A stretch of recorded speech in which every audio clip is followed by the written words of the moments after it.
ಎಲ್ಲರಿಗೂ ನಮಸ್ಕಾರ. ನಾನು ನರೇಂದ್ರ ಎಸ್ ಗಂಗೊಳ್ಳಿ ಮಾತಾಡ್ತಾ ಇದ್ದೀನಿ. ಚೋರಿಕಿಯಾರೆ ಸಂಚಿಕೆ 47ಕ್ಕೆ ಸ್ವಾಗತ. ಸ್ನೇಹಿತರೆ, ಹಾವಿನ ದ್ವೇಷ 12 ವರ್ಷ ಎನ್ನುವಂಥ ಒಂದು ಅತ್ಯಂತ ಪ್ರಸಿದ್ಧಿ ಪಡೆದಂಥ ಚಲನಚಿತ್ರ ಗೀತೆಯನ್ನು ನೀವು ಕೇಳಿಯೇ ಇರ್ತೀರಿ. ಕೆಲವರು ಅದನ್ನು ನಿಜ ಅಂತ ನಂಬ್ಕೊಂಡಿರ್ತಾರೆ ಕೂಡ. ನಿಜಕ್ಕೂ ಹಾವು ಹಾಗೆ 12 ವರ್ಷ ಕಾದು ಸೇಡನ್ನು ತೀರಿಸ್ಕೊಳ್ಳಲಿಕ್ಕೆ ಸಾಧ್ಯ ಉಂಟಾ? ಅದರ ಹಿನ್ನೆಲೆ ಏನು ಅನ್ನೋದ್ರ ಬಗ್ಗೆ ಒಂದಷ್ಟು ತಿಳ್ಕೊಳ್ಳೋಣ. ಹೌದು, ಹಾವು ಈ ಒಂದು ಪದ ಕೇಳಿದರೂ ಸಾಕು, ಮೈಯೆಲ್ಲ ಒಮ್ಮೆ ಜುಮ್ಮೆನಿಸ್ತದೆ. ಆದರೆ ಹಾವಿನ ಬಗ್ಗೆ ನಮಗೆ ಬಾಲ್ಯದಿಂದಲೂ ಹೇಳಿಕೊಂಡು ಬಂದಿರುವಂಥ ಒಂದು ಮಾತಿದೆ. ಅದೇ ಹಾವಿನ ದ್ವೇಷ 12 ವರ್ಷ ಅಂತ. ನೀವು ಕೂಡ ಈ ಮಾತನ್ನು ನಂಬಿದ್ದೀರಾ? ನನಗಂತೂ ಗೊತ್ತಿಲ್ಲ.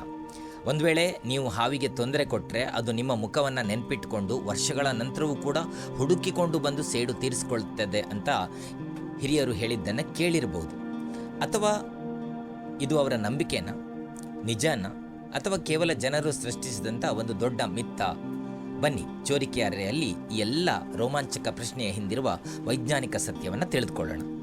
ಸಿನಿಮಾಗಳಲ್ಲಿ ನೀವು ನೋಡಿರ್ಬೋದು ಸ್ನೇಹಿತರೆ, ನಾಗನನ್ನು ಕೊಂದರೆ ನಾಗಿಣಿ ಬಂದು ಕೊಂದವನ ಮುಖವನ್ನು ತನ್ನ ಕಣ್ಣಿನಲ್ಲಿ ಸೆರೆ ಹಿಡಿದು ವರ್ಷಗಳ ನಂತರವೂ ಕೂಡ ಹುಡುಕಿ ಸೇಡನ್ನು ತೀರಿಸ್ಕೊಳ್ತಾಳೆ.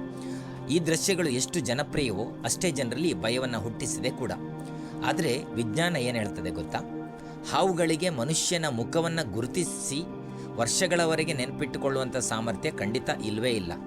ಅವುಗಳ ಮೆದುಳು ಮುಖ್ಯವಾಗಿ ಆಹಾರ, ಅಪಾಯ ಮತ್ತು ಸಂತಾನೋತ್ಪತ್ತಿಗೆ ಸಂಬಂಧಿಸಿದ ವರ್ತನೆಗಳಿಗೆ ಬಹಳ ದೊಡ್ಡ ಮಟ್ಟದಲ್ಲಿ ಹೊಂದಿಕೊಂಡಿರುವಂಥದ್ದು.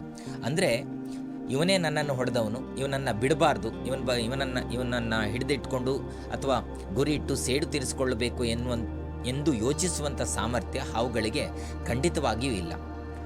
ಹಾಗಾದರೆ ಹಾವು ಯಾಕೆ ಕಚ್ಚುತ್ತದೆ ಅಂತ ನಿಮಗೆ ಆಶ್ಚರ್ಯ ಇರ್ಬೋದು. ಸಾಮಾನ್ಯವಾಗಿ ಹಾವುಗಳಿಗೆ ಕಚ್ಚುವ ಉದ್ದೇಶ ಇರೋದೇ ಇಲ್ವಾ? ಹಾವುಗಳು ಮನುಷ್ಯರನ್ನು ಬೇಟೆಯಾಡೋ ಪ್ರಶ್ನೆಯೇ ಇಲ್ಲ, ಯಾಕೆಂದರೆ ಮನುಷ್ಯ ಅವುಗಳಿಗೆ ಆಹಾರವೇ ಅಲ್ಲ. ಹಾಗಿದ್ದು ಯಾಕೆ ಕಚ್ಚುತ್ತವೆ ಅಂತ ಕೇಳಿದರೆ ಕಾರಣ ಕೇವಲ 3. ಒಂದು, ತನ್ನನ್ನು ರಕ್ಷಣೆ ಮಾಡಿಕೊಳ್ಳಿಕ್ಕಾಗಿ, ಅಥವಾ ಯಾರಾದರೂ ಕಾಲಿಟ್ಟು ತುಳಿದಾಗ, ಅಥವಾ ಏಕಾಏಕಿ ಹೆದರಿಕೊಂಡಾಗ ಕೂಡ ಹಾವುಗಳು ಕಚ್ಚಿಬಿಡ್ತವೆ. ಹಾವುಗಳಿಗೆ ವಿಷ ಉತ್ಪಾದಿಸಲು ಸಾಕಷ್ಟು ಶಕ್ತಿ ಬೇಕಾಗುತ್ತೆ. ಹಾಗಾಗಿ ಕಾರಣವಿಲ್ಲದೆ ವಿಷವನ್ನು ವ್ಯರ್ಥ ಮಾಡಿಕೊಳ್ಳಿಕ್ಕೆ ಅವುಗಳು ಕೂಡ ತಯಾರಿರೋದಿಲ್ಲ ಅನ್ನೋದು ಗೊತ್ತಿರಲಿ. ಸ್ವಯಂ ರಕ್ಷಣೆಗೆ, ಇಲ್ಲ ಯಾರಾದರೂ ಅದರ ಮೇಲೆ ಕಾಲಿಟ್ಟು ತುಳಿದಾಗ ಅಥವಾ ಹೆದರಿಕೊಂಡಾಗ ಮಾತ್ರ ಹಾವುಗಳು ಕಚ್ಚಲಿಕ್ಕೆ ಬರ್ತವೆ. ಹಾಗಾದರೆ ಸೇಡು ತೀರಿಸುವ ಕಥೆಗಳು ಎಲ್ಲಿಂದ ಬಂದವು ಅನ್ನೋದು ಇನ್ನೊಂದು ಕುತೂಹಲ ಅಲ್ವಾ?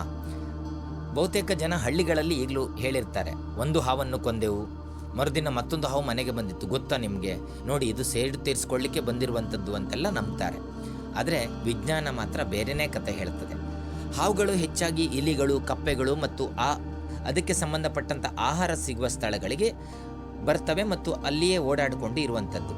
ಒಂದು ಹಾವು ಇದ್ದ ಜಾಗಕ್ಕೆ ಮತ್ತೊಂದು ಹಾವು ಬರುವಂಥದ್ದು ಬಹಳ ಸಹಜ. ಇದರಲ್ಲಿ ಪ್ರತೀಕಾರ ಎನ್ನುವಂಥದ್ದು ಏನಿಲ್ಲ. ಅಸಲಿಗೆ ನೀವು ನಿನ್ನೆ ಕೊಂದ ಹಾವು ಬೇರೆ, ಇವತ್ತು ಬರುವಂಥ ಹಾವೇ ಬೇರೆ ಆಗಿರ್ತದೆ ಅನ್ನೋದು ಗೊತ್ತಿರಬೇಕಾಗತ್ತೆ.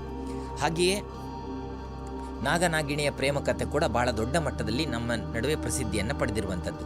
ನಾಗನನ್ನು ಕೊಂದರೆ ನಾಗಿಣಿ ಬಿಡೋದಿಲ್ಲ ಅಂತ. ಆದರೆ ಸತ್ಯ ಏನು ಗೊತ್ತಾ? ಬಹುತೇಕ ಹಾವುಗಳು ಜೀವನ ಪೂರ್ತಿ ಒಂದೇ ಥರ ಜೋಡಿಯಾಗಿ ಇರೋದೇ ಇಲ್ಲ. ಸಂಯೋಗದ ಕಾಲದಲ್ಲಿ ಮಾತ್ರ ಅವುಗಳು ಒಂದಾಗ್ತವೆ.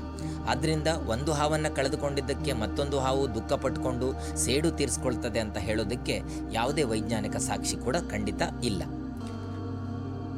ಅಷ್ಟಕ್ಕೂ ಹಾವುಗಳು ಹೇಗೆ ಗುರುತಿಸ್ತವೆ ಅನ್ನೋದು ಬೇಕಲ್ಲ. ಸ್ವಲ್ಪ ದಿನ ಮಟ್ಟಿಗಾದರೂ ಅಥವಾ ಒಂದು 10 ನಿಮಿಷದ ಮಟ್ಟಿಗಾದರೂ ಅವರಿಗೆ ಗುರ್ತ ಹಿಡಿಯುವ ಸಾಧ್ಯತೆಗಳೇನು ಅಂತ ಕೇಳಿದರೆ ನಿಮಗೆ ಗೊತ್ತಿರಲಿ, ಹಾವುಗಳಿಗೆ ಹೊರ ಕಿವಿ ಅನ್ನೋದು ಇಲ್ಲ. ಅವು ನೆಲದ ಕಂಪನಗಳನ್ನು ಚೆನ್ನಾಗಿ ಗ್ರಹಿಸ್ತವೆ ಮತ್ತು ಅವುಗಳ ನಾಲಿಗೆಯೇ ಅವುಗಳ ಪಾಲಿಗೆ ಸೆನ್ಸರ್ ಆಗಿ ಕೆಲಸ ಮಾಡುತ್ತೆ. ಅದನ್ನು ರಾಸಾಯನಿಕ ಸೆನ್ಸರ್ ಅಂತಲೇ ನಾವು ಕರಿಬಹುದು. ಹಾವು ತನ್ನ 2 ಕವಲಿನ ನಾಲಿಗೆ ಏನಿದೆ ಅದನ್ನು ಹೊರಗೆ ಚಾಚಿ ಗಾಳಿಯಲ್ಲಿರುವಂಥ ವಾಸನೆಯ ಕಣಗಳನ್ನು ಸಂಗ್ರಹಿಸ್ತದೆ. ಆ ಕಣಗಳು ಬಾಯಿಯ ಮೇಲ್ಭಾಗದಲ್ಲಿರುವಂತಹ ಜೇಕಬ್ಸನ್ ಅಂಗ ಅಂತಲೇ ಅದನ್ನು ಕರೀತಾರೆ. ಅದಕ್ಕೆ ಹೋಗುತ್ತೆ. ಆ ಮೂಲಕ ಅವರಿಗೆ, ಆ ಹಾವುಗಳಿಗೆ ಗ್ರಹಿಕೆ ಸಾಧ್ಯ ಆಗ್ತದೆ. ಇಲ್ಲಿ ಇಲಿ ಇದೆ, ಇಲ್ಲಿ ಕಪ್ಪೆ ಸಿಗತ್ತೆ, ಅಥವಾ ಇಲ್ಲೊಂದು ಅಪಾಯ ಇದೆ ಎನ್ನುವಂಥ ಮಾಹಿತಿಯನ್ನು ಅವುಗಳು ಆ ಸಂವೇದನೆಯ ಮೂಲಕ ಪಡೆಯುವಂಥದ್ದು. ಅಂದರೆ ಹಾವುಗಳು ಮುಖವನ್ನಲ್ಲ, ತಮ್ಮ ಸುತ್ತಲಿನ ವಾಸನೆ ಮತ್ತು ಪರಿಸರವನ್ನು ಹೆಚ್ಚು ಗುರುತಿಸ್ತವೆ ಅನ್ನೋದು ನಿಮಗೆ ಗೊತ್ತಿರಲಿ. ಇದೆಲ್ಲದರ ನಡುವೆ ಇನ್ನೊಂದು ಕ್ವಶನ್ ನಿಮ್ಮನ್ನು ಕಾಡ್ತಾ ಇರ್ಬೋದು, 12 ವರ್ಷ ಯಾಕೆ ಅಂತ. ಈ ಪ್ರಶ್ನೆ ನಿಜಕ್ಕೂ ಬಹಳ ಕುತೂಹಲಕಾರಿ. ನಿಜಕ್ಕೂ 12 ವರ್ಷವೇ ಯಾಕೆ ಅನ್ನೋದು ಅಂತಂದರೆ ವಿಜ್ಞಾನದಲ್ಲಿ ಖಂಡಿತ ಇದಕ್ಕೆ ಯಾವುದೇ ಕಾರಣ ಇಲ್ಲ. ಅಷ್ಟಾಗಿಯೂ ಯಾಕೆ 12 ಅಂತ ಹಿಂದಿನ ಕಾಲದವ್ರು ಹೇಳ್ತಾ ಬಂದರು ಅಂತಂದರೆ, ಹೀಗೆ ಸುಮ್ಮನೆ ಅದನ್ನು ಒಂದು ದೀರ್ಘಕಾಲದ ಸಂಕೇತವಾಗಿ ಬಳಸ್ತಾ ಇದ್ದರು. ವರ್ಷಕ್ಕೆ 12 ತಿಂಗಳು, ಹಾಗಾಗಿ 12 ವರ್ಷ ಅನ್ನೋದೆಲ್ಲ ಅಂದುಕೊಂಡಿರಬಹುದಾ ಏನೋ. ಇದೇ ಸತ್ಯ ಅಂತ ನಾನು ಹೇಳ್ತಾ ಇಲ್ಲ. ಹಾಗಾಗಿ ಹಾವಿನ ದ್ವೇಷ 12 ವರ್ಷ ಎನ್ನುವಂಥದ್ದು ಒಂದು ರೂಪಕವಾಗಿ ತೆಗೆದುಕೊಂಡಿದ್ದಾರೆ ಬಿಟ್ಟರೆ ಅದು ನಿಜವಾದ ಅವಧಿ ಅಲ್ವೇ ಅಲ್ಲ. ಗೊತ್ತಿರಲೇಬೇಕಾದ ಇನ್ನೊಂದು ಸಂಗತಿ ಅಂತಂದರೆ, ಇಡೀ ಜಗತ್ತಿನಾದ್ಯಂತ ಸುಮಾರು 4,000ಕ್ಕೂ ಹೆಚ್ಚು ಜಾತಿಯ ಹಾವುಗಳಿವೆ.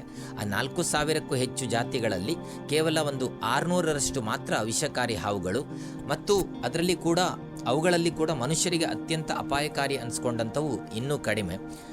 ಅದರಲ್ಲಿಯೂ ಭಾರತದಲ್ಲಿ ಕಂಡುಬರುವಂಥ ಹಾವುಗಳ ಬಹುಪಾಲು ವಿಷರಹಿತವೇ ಆಗಿವೆ. ಹೀಗಾಗಿ ಕಂಡ ಹಾವನ್ನೆಲ್ಲ ಸುಮ್ಮನೆ ಕೊಲ್ತೀನಿ ಅಂತ ಓಡಾಡೋದು ಪರಿಸರಕ್ಕೂ ಕೂಡ ಅಪಾಯಕಾರಿ. ಏಕೆಂದರೆ ಹಾವುಗಳು ಇಲಿಗಳ ಸಂಖ್ಯೆಯನ್ನು ನಿಯಂತ್ರಿಸುವ ಮೂಲಕ ಕೃಷಿಗೆ ಮತ್ತು ಪರಿಸರ ಸಮತೋಲನಕ್ಕೆ ದೊಡ್ಡ ಕೊಡುಗೆಯನ್ನು ನೀಡ್ತವೆ ಅನ್ನೋದು ಕೂಡ ನಮಗೆ ಗೊತ್ತಿರಬೇಕು. ನಾನು ನಿನ್ನೆ ಕೂಡ ಅದನ್ನೇ ಹೇಳಿದ್ದೆ. ಯಾವುದೇ ಪ್ರಾಣಿಗೆ ಆಗಲಿ ಸಾಧ್ಯವಾದರೆ ಸಹಾಯ ಮಾಡೋಣ, ಇಲ್ಲ ಅಂದರೆ ನಮ್ಮಷ್ಟಕ್ಕೆ ಸುಮ್ಮನಿದ್ದು ಬಿಡೋಣ. ಯಾಕೆಂದರೆ ಅವುಗಳಿಗೂ ಒಂದು ಸ್ಪೇಸ್ ಅಂತ ಇರುತ್ತೆ. ಈ ಭೂಮಿ ಎಲ್ಲರಿಗೂ ಸೇರಿದ್ದು.